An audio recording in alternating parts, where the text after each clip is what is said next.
നല്ല പഴുത്ത തക്കാളിയും കുറച്ച് വെളുത്തുള്ളി ഉണ്ടെങ്കിൽ നല്ലൊരു അടിപൊളി തക്കാളി ചട്നി നമുക്ക് ഉണ്ടാക്കിയെടുക്കാൻ പറ്റും കേട്ടോ. ഇത് യൂട്യൂബിൽ വൈറലായിട്ടുള്ള നല്ലൊരു തക്കാളി ചട്നിയാണ്. അപ്പോൾ ഞാൻ 3 തക്കാളി എടുത്തിട്ടുണ്ട്. ഇതുപോലെ കട്ടാക്കിയിട്ട് ഒരു പാനിലേക്ക് കുറച്ച് വെളിച്ചെണ്ണ ഒഴിച്ച് കൊടുത്തിട്ട് കുറച്ച് വെളുത്തുള്ളിയും കൂടെ ഇതുപോലെ വെച്ച് കൊടുത്തിട്ടുണ്ട് കേട്ടോ. ഇനി മൂടി വെച്ചിട്ട് നമുക്കത് കുക്കാക്കി എടുക്കണം. ഇനി മൂടി തുറന്നിട്ട് അങ്ങോട്ടും ഇങ്ങോട്ടും നമുക്കിത് തിരിച്ചു മറിച്ചിട്ട് കുക്കാക്കി എടുക്കാം കേട്ടോ. കുക്കായി വന്നു കഴിഞ്ഞാൽ അതിൻ്റെ സ്കിന്ന് ഇതേപോലെ നമുക്ക് എടുത്തു മാറ്റാൻ പറ്റും കേട്ടോ. അപ്പോൾ സ്കിന്ന് എടുത്തു മാറ്റിയ ശേഷം തക്കാളി ഒരു പാത്രത്തിലേക്ക് ഇട്ട് കൊടുക്കാം കേട്ടോ.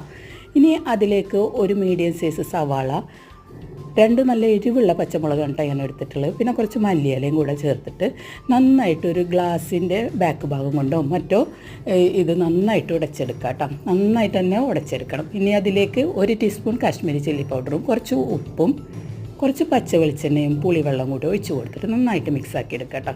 നല്ലൊരു അടിപൊളി തക്കാളി ചട്നിയാണ്. അപ്പോൾ എല്ലാവരും ട്രൈ ആക്കി നോക്കുക കേട്ടോ. Bye bye, thank you.